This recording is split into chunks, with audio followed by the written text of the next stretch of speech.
all journalists should be giving everybody on the official side of this war a tough time, because there's a lot of disinformation, willful disinformation, a lot of blatant lying. Hello and welcome to The Interview. I'm Diana Falzone, a senior reporter at Mediaite. And I'm Ada McLaughlin, the editor-in-chief of Mediaite. For this week's episode, we are joined by Piers Morgan, the host of Piers Morgan Uncensored, which airs on Talk TV, Sky News, and Fox Nation. We discuss the success of his show, his controversial interviews, the Israel-Hamas war, and Donald Trump in 2024. Here it is. Piers, welcome to The Interview. Thanks for coming on the show. Pleasure. Nice to be here. Thank you. And congratulations to Arsenal for pulling out a win against Wolves this weekend. Top of the league. Didn't think we'd start with that, but very happy to devote the next 30 minutes to that if you would like How confident are you that you guys are going to not land in second this season? Do you know what? The way we choked it last season was so unbelievably irritating that I don't think they would dare inflict it on us fans again. So the gods wouldn't allow that. Well, and also we have a better defense, and I do think you cannot win a Premier League or a Champions League without a great defense. We've got the defense right. And now I think we can do it. But come back to me in May. I like how you're strategizing for the team as though you're one of the coaches. So that's excellent. But obviously you need to talk about your show, Piers Morgan Uncensored. You've been on such a roll lately, landing a series of major interviews that have gone viral online. Do you feel like you found a successful model for a television news program? Yeah, I think it's been really interesting, actually. We launched the show about 18 months ago. Obviously left my last job in a rather dramatic circumstance when Meghan Markle decided I shouldn't be doing it anymore. And it brought to my mind this whole issue of censorship. You know, I if you may remember, on the day of the Oprah Winfrey interview, I went on Good Morning Britain, a show I hosted here in London. And I said I didn't believe what she was saying, particularly about the racism claims. And I would say that I was right. Nothing has been brought forward yet which has substantiated any of those claims. And yet I was told I had to either apologize or leave my job. And I felt that went right to the heart of free speech and censorship, not just in this country, but around the world. Someone's ability to honestly express an opinion, even if you and I start arguing about something, I'm allowed to not believe you. There's no law that says I have to believe you. So it's very interesting to go through all that. And then I washed up the other end back with my old boss, Rupert Murdoch, who had first hired me as editor of the News of the World back in my 20s. So this is over 30 years had gone by since I worked with him. But the one thing I knew for sure about Rupert is that if Meghan Markle tried to pull that stunt with him, she wouldn't get very far, and that he absolutely believes in free speech and doesn't like censorship. So that brought me to the show, Piers Morgan Uncensored, and we've taken time to get into our stride. But I think in the last few months, what we've become is a real fulcrum, particularly on the Israel-Hamas war, a real fulcrum for all opinions. And that's what I wanted it to be, was that it didn't matter what your opinion was or however controversial you may be, that if you weren't actively preaching hate speech, you could have an interview on my show. And we've done that through the last 8 weeks. And it seems to have really resonated, whether I've been interviewing Bassem Youssef, of course, the Arab Jon Stewart, 21 million people watch that interview on our YouTube channel. And I've interviewed many people on both sides, from the Israeli side and from the Palestinian side. And I think that people have liked that. I think we live in a world where, particularly fueled by social media tribalism, people are desperate to try and get information that can inform them to reach an opinion of their own. And they want to hear both sides. And I think they feel with our show that we're at least trying to do that. And I feel very gratified that the audience figures, particularly on our YouTube channel, have been gigantic. I mean, I've never seen anything quite like it. And I think that is down to the fact that we are giving every voice a voice. Yeah, I think that's one of the things that I found interesting about your show lately, and something that differentiates it from others. You've been speaking with voices, particularly that aren't necessarily given a platform in American media. Your interviews with pro-Palestinian voices, you've balanced those out with interviews with people who are supportive of Israel. That's what you're trying to do with the show, really give a platform to people that are not necessarily seen elsewhere. And is that something that you're going to pursue beyond just this particular conflict? Yeah, no question. I think we've really, established ourselves now as the show that does that. And I've been really struck by when I've walked around just on the streets, a number of people have come up to me who've been really appreciative, but on both sides. I mean, I held a debate recently with Rabbi Shumi and Muhammad Hijab, two people on very, very different sides of this debate. And it got millions, I think 6 million people have watched that debate. But what was fascinating to me was that both men came up to me independently before we started the debate to say that they were really grateful on behalf of their communities for what I've been doing on the show. And I thought that was very indicative that we're getting the positioning of the show absolutely spot on. When you have people who feel that we've been completely firm but fair with people on the Israel side and firm but fair with people on the Palestinian side, that's where you want to be for a show like mine. I don't want to be telling people all the time, look, this is my view and it's intractable. I actually think there's a real power, as I have done multiple times during this conflict, of saying, you know what, I've changed my mind. And I think there's something wrong with that. You know, we like I say, social media has made people so terrified of changing their mind. They don't want to drift out of their tribe. They just want to be told what to think, what the tribe has decided, and facts don't matter. Well, facts should be the first starting point for any debate, for any conversation, for any opinion. You can then have a view about a fact. You have an opinion about it. But what you shouldn't be able to do is just ignore changing facts. And we saw that with the COVID pandemic. We've seen it with Donald Trump. We've seen it with Brexit over here. Very incendiary topics. And Israel-Hamas war is probably, I would say, in terms of the reaction I've seen on social media, the worst example of this, where people just go straight to the extremities of their tribalism and they don't deviate. And I feel that's a real problem for modern democracy.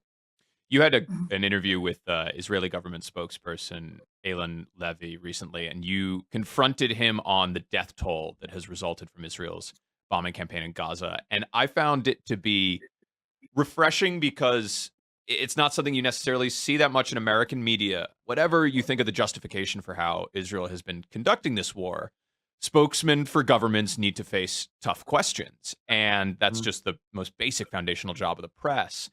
Is that how you see it and how you approach these interviews when it comes to this particular conflict, that what Israel is doing right now requires tough questions of the people that are representing them?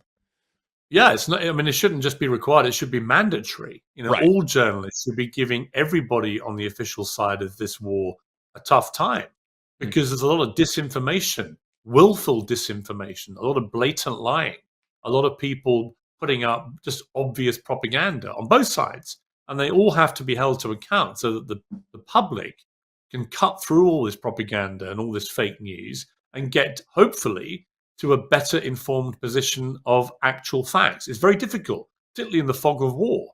And there's nothing new about that. The difference is social media inflaming the fog of war in this conflict like nothing I've ever seen before. I mean, God knows what would have happened in World War II if Twitter, now X, had existed. You know, would Churchill have been able to execute his war plans in the way that he did, for example, against the Nazis, if every single action he took was amplified into a huge debate on X and perhaps skewed, as it often is, against what he was doing? So, you know, these are really interesting debates for our time because of social media. But that interview you talked about with the Israel government spokesman, it was clear to me very quickly he didn't know how many Hamas terrorists they're killing. Right. So, you know, once you know that, that's a really significant part of this debate, because many people, particularly in Israel, feel that Israel has an absolute right to defend itself in the way that it's doing, and that because Hamas immerses itself in civilian population, inevitably you will get large civilian casualties as you try to eradicate them. But you have to be able to know how many Hamas terrorists you're killing, particularly if the number of innocent civilians being killed, especially in a place like Gaza where 50% are children. When that death toll skyrockets in the way that it has, if you want to win the moral argument with the world watching, you have to be able to know how many you're killing. And I don't think, honestly, that Israel has a clue how many Hamas terrorists they're killing in this war. And that's going to be an increasing problem as they now wage this war in the south. You know, speaking of the very interesting exclusives you had lately, you had an interview with Kyle Rittenhouse and you asked him a very direct question. And this is a quote: "You killed 2 people and you wounded a 3rd. How do you feel about that?" Rittenhouse responded in part, "He was left with no choice. He suffers nightmares, PTSD, but did not address your question how he felt on a human level." What do you think about his case and the fact that he's been turned into a hero on the right? Well, I thought it was very, look, it's a very simple question to ask him. It was one that I planned to ask him because I was curious. You know, he's a young guy. He's only like 20 now, I think. It's a huge thing in your life to take people's lives, whatever the circumstances. And he was Yeah. obviously acquitted of committing a crime, but he still killed people. And he wouldn't have killed them by his own admission, of course, if he hadn't gone out there that night armed with an AR-15 in the way that he did. Now, there were reasons, legitimate reasons, why he felt the need to protect people that day. I'm not going to relitigate that whole debate. Truth is, he did get acquitted, but it doesn't negate the fact that he took people's lives in what he said was self-defense, and the court agreed with him. But it was interesting how it blew up that interview with people on the right who really hammered me for it and thought I was trying to trap him, trying to Oh, you gotcha got him. It was criticism from the right? I didn't know that. yeah, quite a lot. And I was really quite surprised. I was like, no, I'm not trying to hammer him or Right. criticize him. I said repeatedly in the interview, you were acquitted. This is not about that. It's just the human toll of what happened that night was enormous. Two people Right. were killed, one was wounded. He was Mhm. facing potential life imprisonment if he'd been convicted.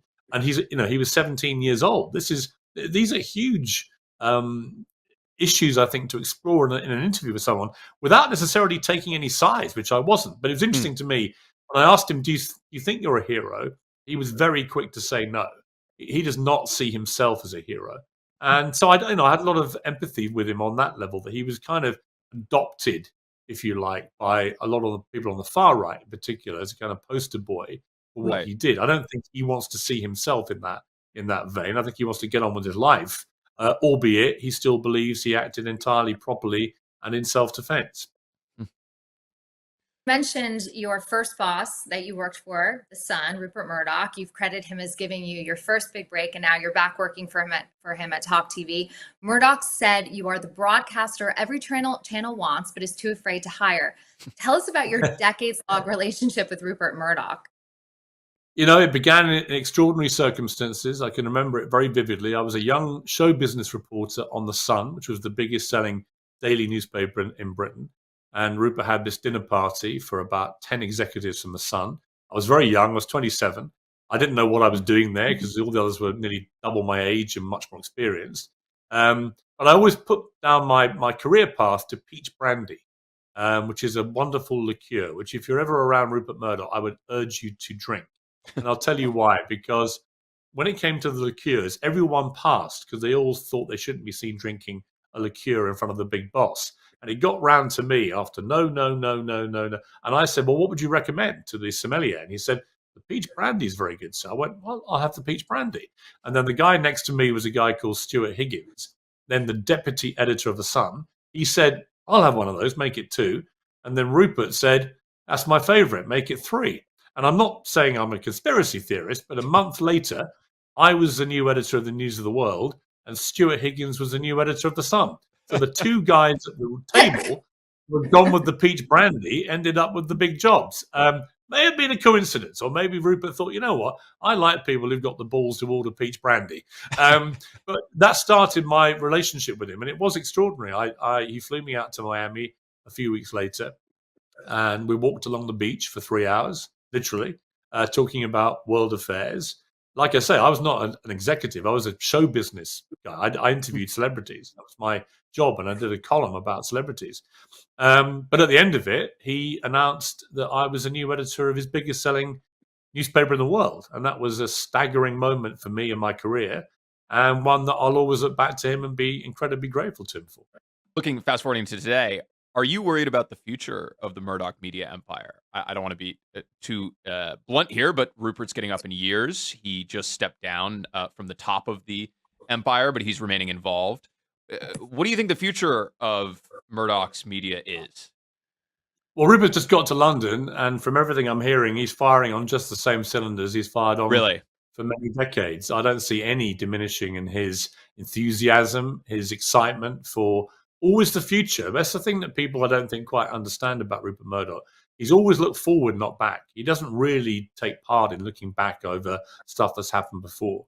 His constant thing is looking forward. What's the next big thing we can do? What's the next exciting development in the media. And I love that almost childlike quality that he has. A child looks at things through great excitement. He does that, but mixed with very experienced pragmatism based on many decades of experience. So I don't think Rupert's going anywhere soon, but Lachlan has proven himself to be an exceptional replacement for Rupert running the company now.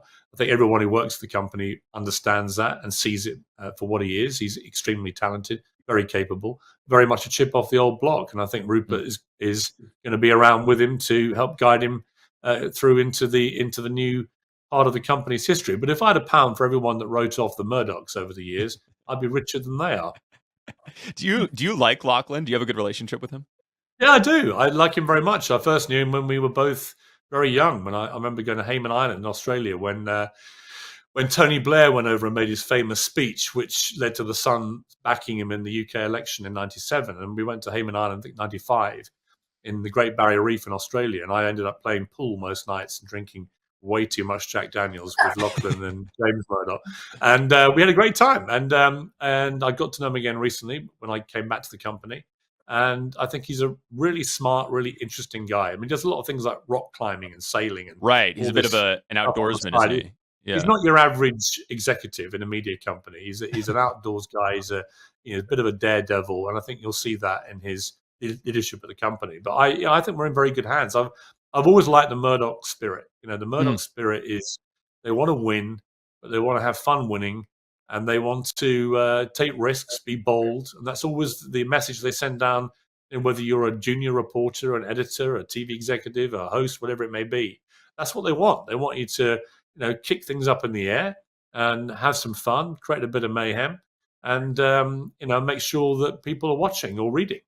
Right. Yeah. It's a bit of a pirate ship. And Lachlan Murdoch might have some Ted Turner in him. Now, I want to talk about Trump. You've had a bit of a winding road with the former president. You guys go way back to the Celebrity Apprentice days, perhaps earlier. And you have long called him a friend. You were somewhat supportive of his 2016 campaign for president. What do you think of Trump now? He's obviously running for president again in 2024. What are your feelings about him? Are you guys still friends? What do you think about his campaign to return to the White House? Well, look, I've never told anyone to vote for Trump. So I never thought it was my place as a British guy to tell Americans how to vote. But I certainly felt that in 2015, people were massively underestimating his chances of winning. And I kept telling people, I think Trump's going to win. I was doing crime documentaries in rural Florida, rural Texas, places like that, Alabama. And I could feel the Trump train steaming along. And it wasn't being picked up by mainstream media at all. They just thought it was a shoo-in for Hillary Clinton. So it didn't surprise me when he won. And I think the thing about Trump is, if you take away the rhetoric and you're left with the actions, he's nowhere near as inflammatory a leader as his worst critics would like you to believe he is 24/7. Actually, you could argue that he was a really quite moderate Republican president by his actions alone. The problem with Trump is what comes out of his mouth. And the rhetoric can be extremely inflammatory, extremely incendiary, very divisive, and very polarizing. But of course, that is part of what makes Trump what he is. And he would argue, if he was listening to this, well, that's what got me elected. And he might have a point. So this time round, I think that I fell out with him over the fact he wouldn't accept losing the election and over the January the 6th protests, which I thought were horrendous, the rioting that happened that day and his part in fueling that. I thought some of his leadership in the pandemic was appalling, and I wrote so and said so. And we did this famous interview for the start of my show, actually, 18 months ago, where he walked out, then he came back, and then he walked off again. And for we did 70 minutes. It was a great interview, actually. If people go back and watch the whole thing, we've always had a sort of interesting dynamic in interviews where I could probably get away with more than most people that interview him in terms of challenging him. But even me, when it got to the stolen election, and I said, look, you may as well know, I don't think it was stolen at all. I think you lost fair and square. And he completely went nuts. And I think Trump's reached a place now in his head where you're either with him or against him on that. And if you're against him, you're the enemy. So I've got no contact with him at the moment. Is he going to win? It'll be a very interesting election. I mean, I think that it wouldn't surprise me if it's Biden-Trump, and either of them could win that for different reasons. If you're Biden, you probably want to be up against Trump because you beat him last time, and you probably think, look, the age thing doesn't matter so much because he's nearly my age. You probably think that he's divisive and polarizing, so many more people may come out and vote against him for me, which is what happened last time.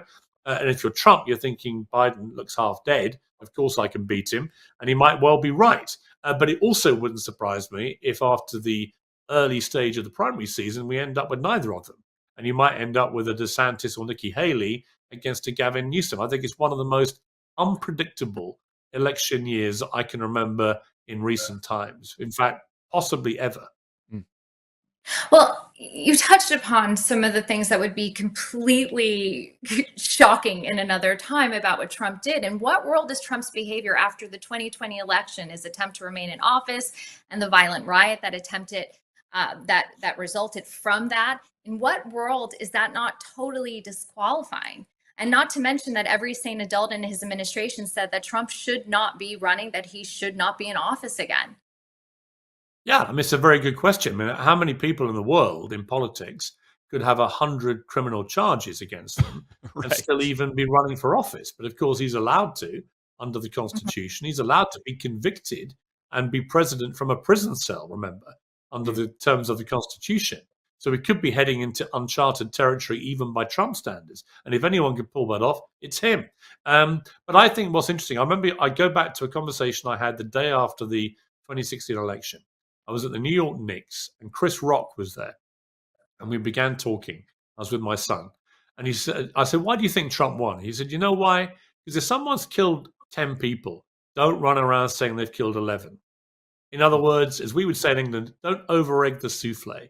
Don't exaggerate when you don't need to. And I think part of the problem for Democrats with Trump is they cannot resist going too far, exaggerating everything. The Russia collusion thing was a perfect example where for 2 years they threw the kitchen sink at him without really any facts, and it ended up falling flat in their faces. And I think that, again, with the indictments, some of it I think is legitimate, but really you're going to go after a former president for paying off a porn star?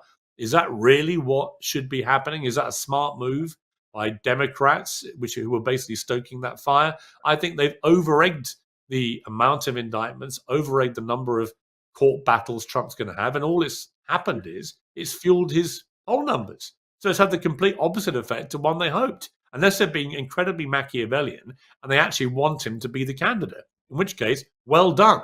But I do think a lot of these charges look to me, if it had been a Democrat who had had these charges flung at them, the Democrats would be screaming foul too.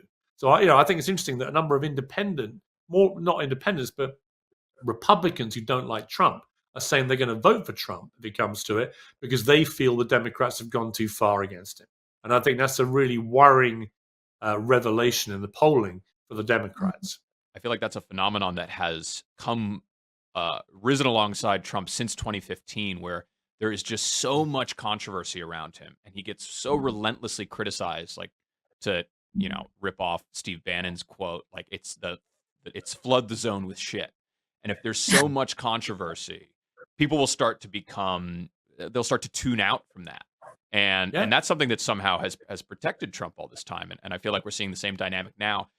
I'm glad that you confronted him about the stolen election claims, because I find that just such a maddening thing that he, very obviously made up this theory that the election was stolen and convinced a terrifying amount of people that it was.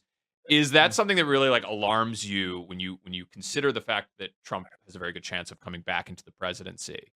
I was watching an interview with Liz Cheney this morning, and she said she absolutely thinks that if Trump is elected again, that he would try to stay in office again and that he would refuse to leave the White House at the end of his term. Is that something that really either just bothers you as a journalist, someone like Trump just continuing to make this up about the election, or that alarms you about the possibility of him getting into office again and refusing to accept the results again? Yeah, I think anyone who defies democracy in the way that Trump has been doing by refusing to accept that he lost the last election with no evidence, as I kept saying to him, produce the evidence that it's a rigged, stolen election. But he hasn't been able to. And many senior Republicans agree he's not been able to. So his own side, a lot of them just aren't having this. But many people do have it, and they do believe it. And Trump just cries foul. And that's been his modus operandi his entire life, by the way. And it's been very successful for him. Remember that. So, you're talking about somebody who's facing 100 criminal indictments and yet is way ahead in the polling, not just to be Republican nominee, but he's also ahead in many polls I've seen to beat Biden if it's that matchup in the general election. So, we all think this is nuts, but Trump's thinking this is a plan.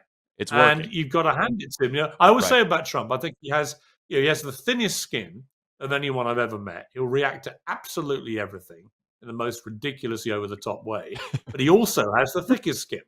So he can soak up stuff that would kill off any other political career. He can take it all. And that is an admirable quality for a politician. And Trump has a lot of qualities that the other side never want to acknowledge. He's a very, very skilled communicator. He's able to talk to a mass body of people in a language they can understand, that entertains them, that makes them laugh. We had the same thing with Boris Johnson over here in England, and he got elected prime minister. Because if you've got a bit of personality, if you can make people laugh, if you can be quite shocking and outrageous, particularly in a world fueled by social media where it all gets amplified very quickly, you're going to have a lot of people like it because they think most politicians are boring robots. So, Trump is a very, very unique character. I remember walking with my daughter on the school run quite recently, and she said, what do you think of Donald Trump? I said, well, he's a unique character. And she said, Dada, there is such a thing as being too unique. And I think that would be how I would categorize Trump. He's kind of too unique. He's too unique. Can he win again? Absolutely, he can win again. What would he be like if he won again? Again, I suspect his bark would be worse than his bite. I think he talks a far more dangerous game than he actually executes with action. But that is, that may be wishful thinking. There's definitely a touch of authoritarianism about his behavior and rhetoric since the last election. So I would hope that would not be the case. Now, switching gears, let's talk about some media news in the UK. Jeff Zucker is trying to buy the Telegraph and the Spectator. He's mostly being funded by UAE cash, which has raised the eyebrows of regulators and some politicians in the UK. What do you think of that effort? Would you like to see Zucker, your old boss at CNN, in charge of two pretty big, iconic British publications? Well, it's interesting. I know Jeff very well because he wasn't just my boss at CNN. He was my boss at NBC when I did America's Got Talent for 6 years. Right, and when I did The Apprentice, which is where I met Trump. Yeah. And in fact, we both owe Trump a lot for our careers. Trump was very good for my career. And I have to say, probably Jeff would say the same, that he was very loyal to Trump. If you were loyal to him, he was very loyal back. When I left CNN, he's one of the few people who bothered to stay in touch with me in America. And he was great, actually. I have to give him credit for that. Jeff owes a lot of his rise to actually the rise of Trump. You could see parallel lines there, even including in the first half of his time at CNN. He was the one giving Trump all the airtime, and it was great for ratings. And you can see ratings at CNN have plummeted since the Trump days. So, Trump was good for business. Let's be clear. I think Jeff's a very smart guy. I've worked with him a lot. I think he was a brilliant television producer. He understands great television, how to make great television. I don't know what his feel for newspapers would be, but he certainly, from my experience, understands a great story and how to execute it. He loves great journalism, and he'd certainly find that at the Telegraph titles and the Spectator.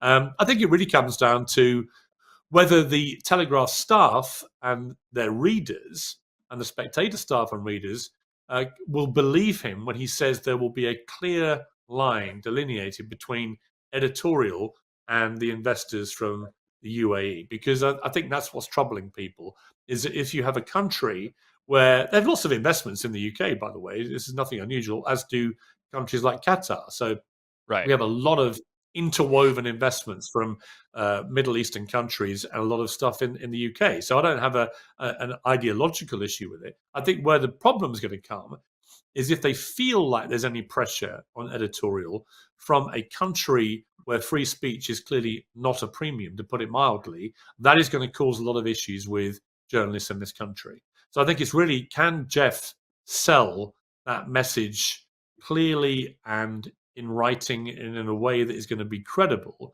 that there will be zero interference from his Middle Eastern backers? Because if people feel like there is even a chance there will be, I think you'll have problems. Yeah, the funding that he has from the UAE, they own Manchester City too, right? Right. Yeah, they own okay. lots of things, including the biggest football club in the country, and they've been very good. They've been very good for Manchester City. Let's be clear. You know, the Saudis have a controlling stake in Newcastle. They've been very good for Newcastle. So, you know, I don't play along with this idea that all Middle Eastern investment is somehow inherently evil. You know, I defended Qatar when they got the World Cup, for example, because I thought there was so much hypocrisy about that. You know, a lot of navel gazing about the state of Qatar. Actually, they ran a very good World Cup, and actually, Qatar is one of the more progressive countries in the Middle East, and should be encouraged to be more progressive. Actually, so I don't buy into this narrative that it's all bad at all. I think a lot of it is good. But I do think in terms of ownership of a newspaper in this country, we're heading into uncharted territory. And I think there would be legitimate concern about if you compare free speech in this country to most Middle Eastern countries, there's no comparison. Right. Yeah. All I want is Grealish to be writing a column for the Spectator. Maybe there's an opening at the Low Life. My last question for you, Piers. Since you worked at CNN back in 2014, what do you think of the network now? What do you think of how it's doing, its new leadership, its struggles? What are your thoughts about CNN if you've been following it at all? Well, I think it's been on a bit of a roller coaster. I mean, I love my time at CNN. I have to say, I had a great 4 years there, made a lot of friends. I think it's on its game, as it has been, for example, with the Israel-Hamas war. They've been superlative in terms of the quality of the journalism. You know, people like Clarissa Ward and journalists of that brilliance are just so good that you look at CNN and in awe, really, about their global reach in terms of being able to do this kind of thing the way they do it. I think the problem they've had is, what are they? You know, when I was there, CNN was very much a non-partisan, non-side-taking, impartial network, and that was drummed into us every single day. To the extent they didn't like me having Trump on too often, because they didn't want me to be fueling any political ambition he may have. Well, how times changed later on that. I think the problem is they kind of drunk the Trump Kool-Aid a little too deeply. They made it too obvious. Anderson Cooper, Don Lemon, anchors like that. They made it too obvious they hated Trump and everything he stood for. And I'm not sure that is the role of a CNN anchor. A CNN anchor is to be impartial. A viewer shouldn't know what they think personally about any of these politicians. They should be holding them all to similar account. And I think that they unfortunately realized it was like a drug, the Trump era as president, because they were able to get these huge ratings. But I always felt that when Trump left office, those ratings would collapse, and not just losing the people who hated Trump as president, but also all the people who liked CNN because it was impartial. It was someone they could go to amid the noise from the right with Fox, on the left with MSNBC. They could go to CNN and get genuinely neutral coverage. And I used to like watching all three, by the way, when I lived and worked in America full time. So I think that by going all in the tank against Trump, they became too partisan, and that damaged their brand. So I believe the owners are now trying to get it back to where it used to be, which is genuinely an impartial news network. But it's, you know, once you've become a drug addict for one way of doing things, it's quite hard to wean yourself off. They need quite a prolonged period of cold turkey. Piers Morgan, thanks so much for coming on the interview. We really appreciate it. Great to see you. Really enjoyed it. Thank you very much. Thank you for listening to this episode of The Interview. Please subscribe to The Interview wherever you get your podcasts, and check out coverage of our conversation with Piers Morgan on Mediaite.com.